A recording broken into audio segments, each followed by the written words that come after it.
صلی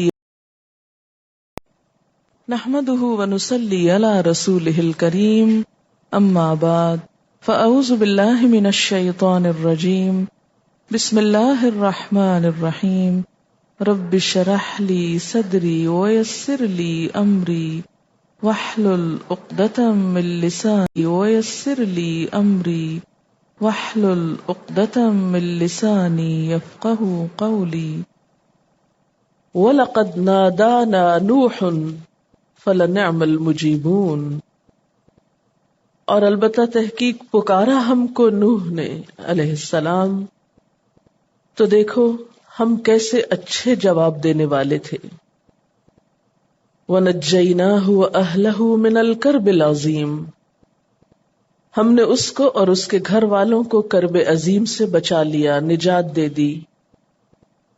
نوح علیہ السلام نے اپنے رب کو پکارا، کب؟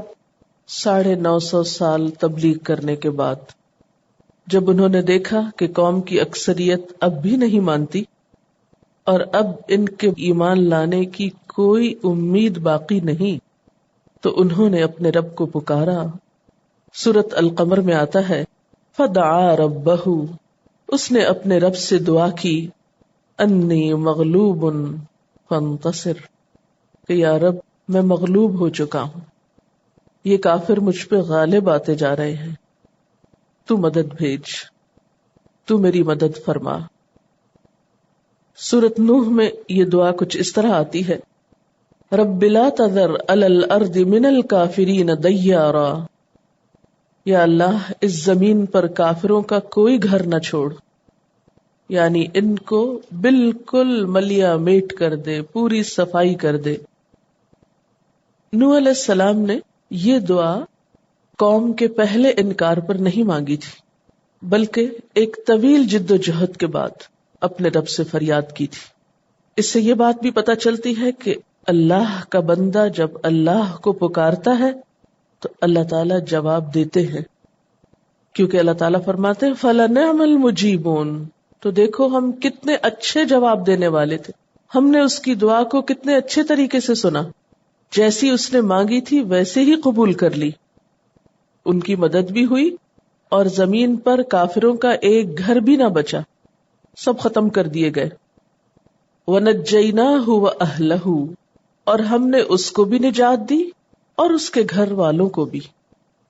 یہاں اہل سے مراد نوح علیہ السلام کے خاندان والے بھی ہیں، سوائے ایک بیٹے اور بیوی کے، اور باقی آپ کے فالوورز، متبعین، آپ پر ایمان لانے والے بھی، جن کی تعداد تقریباً 80 بتائی جاتی ہے۔ وَنَجَّيْنَاهُ وَأَهْلَهُ، ہم نے اس کو اور اس کے گھر والوں کو نجات دی، کس سے؟ من الکرب العظیم، کرب عظیم سے، شدید اذیت سے، اس بڑی تکلیف سے۔ اس کرب عظیم سے کیا مراد ہے؟ ایک تو اس کا معنی نوح علیہ السلام کی قوم کی طرف سے پہنچنے والی وہ اذیتیں ہیں جو انہوں نے ایمان والوں کو دیں، اور دوسرے کرب عظیم سے مراد وہ سیلاب بھی ہو سکتا ہے یا طوفان ہو سکتا ہے جس سے اللہ تعالیٰ نے نوح علیہ السلام اور ان کے اوپر ایمان لانے والوں کو محفوظ رکھا۔ سورۃ نوح میں آتا ہے مما خطیئاتہم اغرقوا فادخلوا نارا، اپنی خطاؤں کی وجہ سے وہ غرق کیے گئے تھے، اللہ تعالیٰ نے ان پر ظلم نہیں کیا تھا، یا نوح علیہ السلام نے بے جا بد دعا نہیں کی تھی، ان کا اپنا قصور تھا۔ فَلَمْ يَجِدُوا لَهُم مِّن دُونِ اللَّهِ أَنصَارًا، تو انہیں اللہ کے سوا اپنا کوئی مددگار بھی نہ ملا، اور اللہ تعالیٰ ان کی مدد بھلا کیوں کرتا جب وہ اسی کے نافرمان تھے۔ وَجَعَلْنَا ذُرِّيَّتَهُ هُمُ الْبَاقِينَ، اور رکھا ہم نے اس کی نسل کو وہی باقی رہنے والے۔ اسی لیے نوح علیہ السلام کو آدم ثانی بھی کہا جاتا ہے، یعنی دوسرے آدم، کہ اب آئندہ نسل انسانی ان کی اولاد میں سے ہوئی۔ ان کے 4 بیٹے تھے، ایک بیٹا تو طوفان کی نظر ہو گیا جو ایمان نہ لایا، اور باقی بیٹے حام، سام اور یافس تھے۔ کہا جاتا ہے کہ سام کی نسل سے عرب، فارس، روم اور یہود و نصارہ ہیں، حام کی نسل سے سوڈان مشرق سے مغرب تک، پھر سندھ، ہند، اور حبشہ اور قبط اور بربر وغیرہ ہیں، اور یافس کی نسل سے ترک اور یاجوج ماجوج وغیرہ ہیں۔ وَجَعَلْنَا ذُرِّيَّتَهُ هُمُ الْبَاقِينَ، اور اسی کی نسل کو پھر ہم نے باقی رکھا، یعنی نوح علیہ السلام کے مخالفین کی نسل کی جڑ کٹ گئی، اور آپ کی نسل سے مراد آپ کے بیٹے بھی ہیں، اور پھر جیسا کہ اہل میں آپ پر ایمان لانے والے بھی شامل ہیں، تو دوسرا معنی اس کا یہ بھی کیا جاتا ہے کہ یہاں ذریت سے مراد صلبی اولاد کے علاوہ باقی اہل ایمان بھی ہیں، کیونکہ ظاہر ہے کہ ان کی بھی آگے نسلیں چلی ہوں گی۔ وَتَرَكْنَا عَلَيْهِ فِي الْآخِرِينَ، اور باقی رکھا ہم نے اس پر بعد والوں میں، پیچھے والوں میں، یعنی قیامت تک آنے والے اہل ایمان میں ہم نے نوح علیہ السلام کا ذکر خیر باقی رکھ چھوڑا۔ ان کے سارے مخالفین کو برباد کیا، تباہ کیا، ختم کیا، نوح علیہ السلام کو نجات دی، آپ کی اولاد میں سے پھر نسل انسانی چلی، اور آپ کا ذکر خیر بھی ہم نے بعد کی نسلوں میں چھوڑ دیا، یعنی رہتی دنیا تک نوح علیہ السلام کا نام خیر و بھلائی کے ساتھ لیا جاتا رہے گا، حالانکہ آپ کے ماننے والوں کی تعداد بہت تھوڑی تھی، جبکہ آپ نے 950 سال تبلیغ کی تھی۔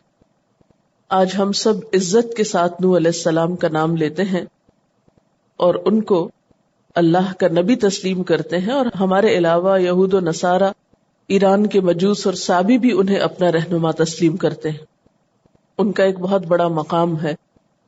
اسی طرح ترکنا کا ایک اور معنی بھی ہے، یعنی تعریف اور توصیف کے علاوہ ان کے مشن کو بھی باقی رکھا، ان کی دعوت کی کامیابی کی طرف اشارہ ہے۔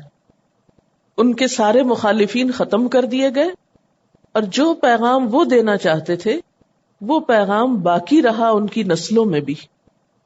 وَتَرَكْنَا عَلَيْهِ فِي الْآخِرِينَ، نمبر 1 تو اس سے مراد ان کا ذکر خیر ہے، ان کی تعریف ہے، اور نمبر 2 ان کی دعوت یا ان کا مشن اور ان کا پیغام ہے جو آج تک قائم و دائم ہے، اور ان کے مخالفین دنیا سے ایسے مٹے کہ کسی کو ان کا نام اور کام اور کچھ بھی خبر نہیں کہ وہ کون لوگ تھے اور کیا کرتے تھے۔ سلام علی نوح، سلام علی نوح فی العالمین، سلام ہے نوح علیہ السلام پر تمام دنیا والوں میں۔ انا کذالک نجزی المحسنین، بے شک ہم اسی طرح بدلہ دیتے ہیں محسنین کو، یعنی اس واقعے میں ایک بہت بڑا سبق ہے تمام محسنین کے لیے کہ اگر وہ نوح علیہ السلام کے طریقے پر چلتے ہوئے صبر سے کام لیں گے، ساری مخالفتوں کے باوجود اپنا کام جاری رکھیں گے، تو ان کو بھی اللہ تعالیٰ ایسے ہی انعامات سے نوازے گا، اور ان کا مشن بھی باقی رہے گا، اور ان پر اللہ کی طرف سے سلامتی بھی ہوگی۔ تعداد میں تھوڑے ہونے کے باوجود بھی حقیقی معنوں میں وہی کامیاب ہوں گے۔ تو جس طرح نوح علیہ السلام کی دعا قبول ہوئی، اللہ تعالیٰ نے ان کو عزت و تکریم بخشی، ایسا ہی معاملہ ہر محسن کے ساتھ ہوگا۔ گویا بتانا یہ مقصود ہے کہ یہ فضیلت کسی خاص انسان کے ساتھ مخصوص نہیں، کہ کچھ لوگوں کے لیے تو اللہ تعالیٰ کے یہ انعامات ہوں اور باقیوں کے لیے نہیں۔ اصل چیز وہ صفات ہیں، وہ خصوصیات ہیں، احسان کی وہ کیفیت ہے جو نوح علیہ السلام کے اندر پائی گئی، تو ان کے بعد جس کے اندر بھی وہ کیفیات ہوں گی، ان سب کے ساتھ بھی اللہ تعالیٰ کا معاملہ ایسا ہی ہوگا۔ اللہ تعالیٰ کسی محسن کی کوشش کو ضائع نہ کرے گا۔ اور محسن کے بارے میں پیچھے قرآن پاک میں آپ بہت سی آیات میں پڑھ چکے ہیں کہ محسن وہ ہوتا ہے جس کے ہر کام میں حسن ہو، خوبصورتی ہو، جس کی نیت بھی اچھی ہو، جس کا انداز بھی اچھا ہو، جس کا کام بھی بہترین ہو۔ انہ من عبادنا المؤمنین، بے شک وہ ہمارے مومن بندوں میں سے تھا۔ یہاں مومن کا لفظ اپنے مکمل معنی میں ہے۔ اللہ تعالیٰ کی طرف سے نوح علیہ السلام کی تعریف ہو رہی ہے کہ وہ ہمارے راسخ الایمان بندوں میں سے تھا، شدید مخالفت کے باوجود بھی ان کا ایمان نہیں ڈولا۔ ثم اغرقنا الآخرین، پھر ہم نے غرق کر دیا دوسروں کو، یعنی ان کے مخالفین کو گویا اللہ تعالی نے نیک لوگوں کو چھانٹ کے الگ کر لیا اور باقی سب ردی مال کو ختم کر دیا. چونکہ اللہ تعالیٰ نے یہ زمین خود بنائی، اس پر بسنے والے انسان کو اپنی عبادت کے لیے پیدا کیا، تو جو اس مقصد کو پورا کریں گے کامیابی انہی کے لیے ہے، اور جو اس مقصد سے انحراف برتیں گے، جو اپنے اندر اس صلاحیت کا ثبوت نہیں دیں گے، انہیں خس و خاشاک کی طرح بہا دیا جائے گا، جیسے طوفان نوح میں ان کی قوم بہا دی گئی تھی، ختم کر دی گئی تھی. وَإِنَّ مِن شِيعَتِهِ لَإِبْرَاهِيمَ، اور بے شک اس کے گروہ میں سے تھے ابراہیم علیہ السلام، یعنی محسنین اور مؤمنین کے گروہ میں سے، جس سے نوح علیہ السلام کا تعلق تھا. شیعہ کا لفظی معنی ہوتا ہے گروہ اور پیروکار یا ہم خیال لوگوں کا گروہ. شین یہ عین کا ویسے معنی ہوتا ہے کسی کے پیچھے پیچھے چلنا، یعنی وہ لوگ جو ایک ہی مقصد کے پیچھے جانے والے تھے. تو تمام انبیاء علیہم السلام کا جو گروہ ہے اس کی طرف اشارہ ہے کہ ابراہیم علیہ السلام بھی اہل دین اور اہل توحید کے اسی گروہ میں سے ہیں جس سے نوح علیہ السلام کا تعلق تھا. انہوں نے بھی وہی کام کیا جو نوح علیہ السلام نے کیا. جس ایمان اور احسان کا مظاہرہ نوح علیہ السلام کی شخصیت میں ہوا، وہی مظاہرہ ابراہیم علیہ السلام کی شخصیت میں بھی ملے گا. گویا اس پیغام کی کنٹینیوٹی کی طرف بھی اشارہ ہے، اس تسلسل کی طرف اشارہ ہے کہ جو تمام مخالفتوں کے باوجود اول روز سے آج تک زندہ اور باقی ہے. کون سا پیغام؟ پیغام توحید، دعوت اللہ کا پیغام اور کام. اس لیے جو لوگ بھی اس راستے پر چلنے والے ہوں وہ کبھی مایوس نہ ہوں. اس راستے میں مخالفت تو ہمیشہ ہوتی آئی ہے، لیکن یہ بھی ایک یقینی بات ہے کہ کامیابی بھی ہمیشہ انہی لوگوں کے مقدر میں آئی. اگر وقتی طور پر دنیا میں کچھ نقصان ہوا بھی تو اللہ کے ہاں ان کا مقام بہت بلند تھا. اذ جاء ربہ بقلب سلیم، جب وہ آئے اپنے رب کے پاس. کون؟ ابراہیم علیہ السلام. کیسے آئے؟ بقلب سلیم، سلامت دل لے کر، پاک دل، ہر طرح کی آفات سے محفوظ دل. قلب سلیم دنیا کے سارے فتنوں اور آلائشوں سے پاک، نفسانی اور شیطانی خواہشات سے پاک، اپنے معاشرے، اپنے ماحول، اپنے گھر والوں، سب کے عقائد سے بالکل خالی ذہن، مکمل طور پر اللہ کی محبت میں ڈوبے ہوئے، احسان کے درجے پر اللہ کی اطاعت اور عبادت کرنے والے. اور یہی چیز دراصل انسان سے مطلوب ہے اللہ تعالیٰ کو، کہ انسان دنیا کی آفات اور فتنوں سے بچ بچا کر اپنے آپ کو اپنے رب کے لیے خالص کرے اور کبھی ماحول کا بہانہ نہ کرے. ہم میں سے بہت سے لوگ اپنے بھٹکنے، اپنی غلطیوں، اپنی کوتاہیوں، اپنے قصور کی ذمہ داری اپنے ماحول کو دے کر خود بری ذمہ ہو جاتے ہیں. دنیا میں بھی ہم دوسروں کو بلیم کرتے رہتے ہیں، اور قیامت کے دن بھی یہی جھگڑے ہونے والے ہیں اہل جہنم کے بیچ میں، ایک دوسرے کو بلیم کرنے کے. لیکن بات یہ ہے کہ ابراہیم علیہ السلام کی مثال ہم سب کے لیے کافی ہے کہ انہیں کوئی ماحول نہیں ملا، نہ خاندان کے اندر اور گھر کے اندر، نہ ہی معاشرے کے اندر، نہ ملک کے اندر. ہر طرف اندھیرا ہی اندھیرا تھا. لیکن جب کسی انسان کے اپنے دل کے اندر ایمان کی روشنی ہو تو باہر کا اندھیرا اسے کچھ بھی نقصان نہیں دیتا. اگر انسان کی آنکھیں کام کرتی ہوں، بصیرت کام کرتی ہو، تو فطرت کی روشنی بھی کافی ہو جاتی ہے. تو اس جاء ربہ بقلب سلیم، جاء ربہ اپنے رب کے پاس آیا، یعنی رب کی طرف رجوع کیا، اس کی طرف متوجہ ہوئے، اس کو پکارا، اس سے مدد مانگی، اس سے رہنمائی لی، اس کی عبادت کرتے تھے. حنیفم مسلمہ تھے، بالکل یکسو ہو کر. وما کان من المشرکین، ہر طرح کے شرک اور نفاق سے بالکل پاک و صاف تھے. اور ہر بندہ مومن کے اندر اللہ تعالیٰ یہی صفت دیکھنا چاہتے ہیں کہ اس کا دل اللہ کے لیے، اس کے جذبات اللہ کے لیے خالص ہو جائیں. اذ قال لأبیہ وقومہ ماذا تعبدون، جب اس نے اپنے باپ اور اپنی قوم سے کہا یہ کیا چیزیں ہیں جن کی تم عبادت کرتے ہو، ماذا یہ کیا کچھ ہے، تعبدون جن کی سیوا میں تم لگے ہوئے ہو. یہ ماذا تعبدون کا جو انداز ہے یہ ایک طرح سے تحقیر والا انداز ہے، یعنی کتنی بے حقیقت چیزیں ہیں جنہیں تم پوج رہے ہو، جنہیں تم الہ بنائے بیٹھے ہو. افکن آلہۃ دون اللہ تریدون، کیا افکن جھوٹ، آلہۃ الہ، دون اللہ اللہ کے سوا، تریدون تم چاہتے ہو.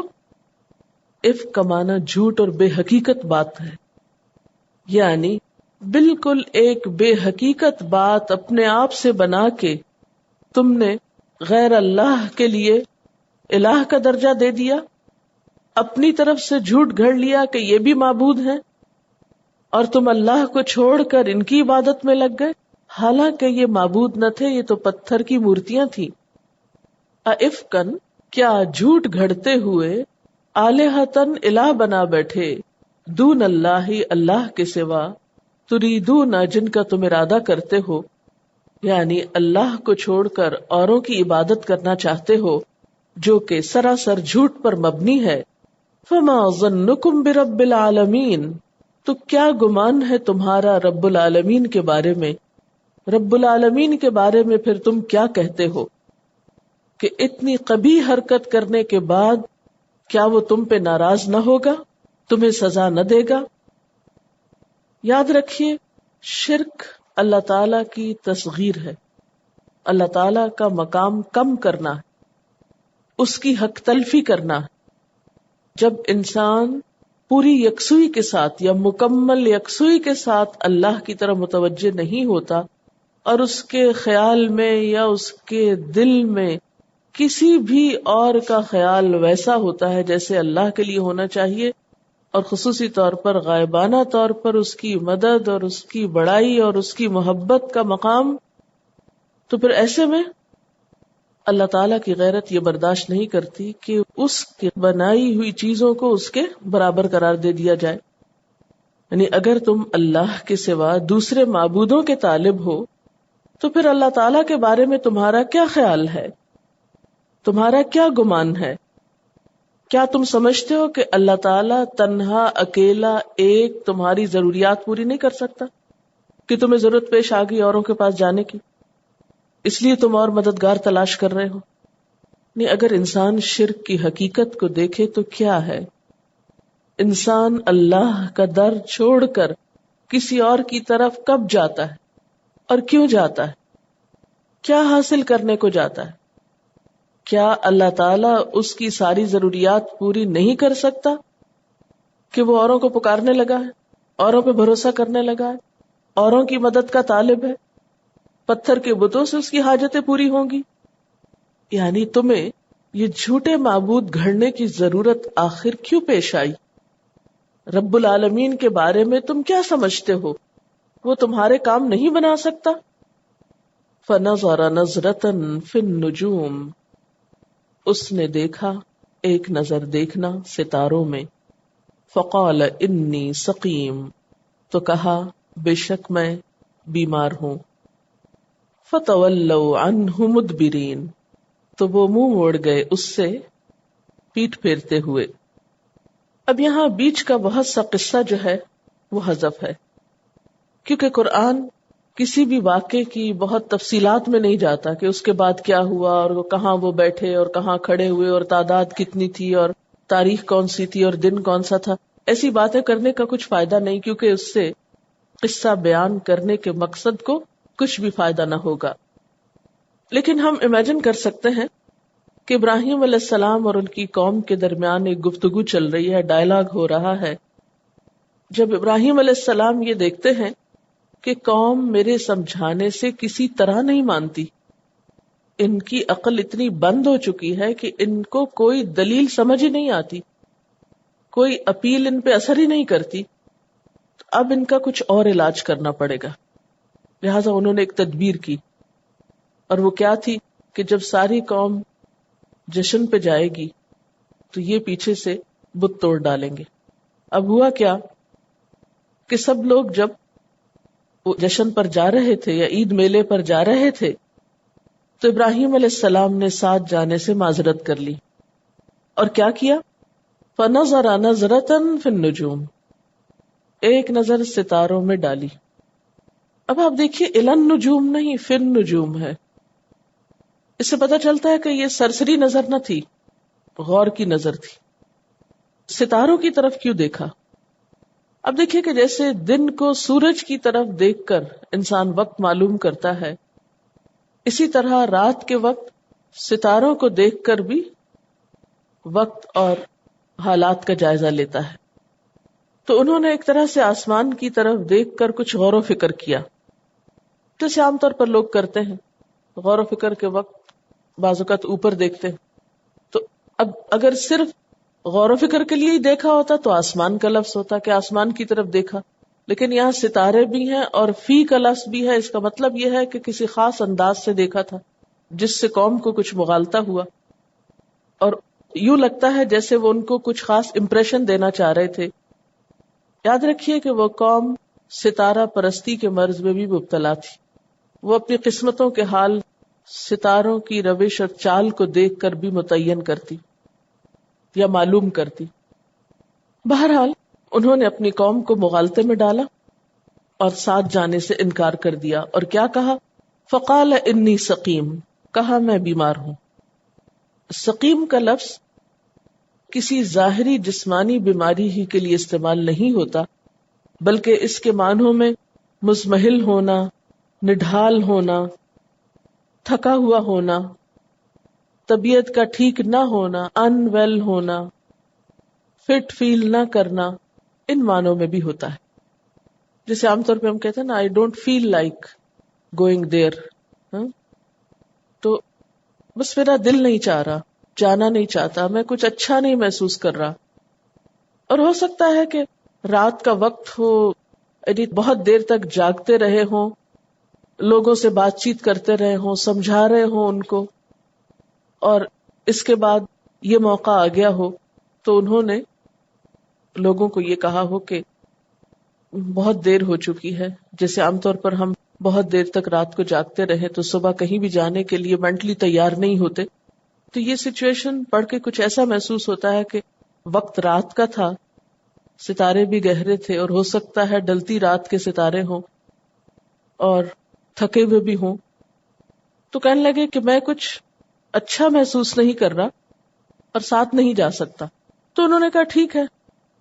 آپ دیکھیں کہ عام طور پر کیا ہوتا ہے، اگر سارے گھر والے کہیں جا رہے ہوں تو بعض اوقات جس کا موڈ نہ ہو جانے کو تو وہ کیا کرتا ہے؟ کون سا بہانہ سب سے زیادہ ہوتا ہے؟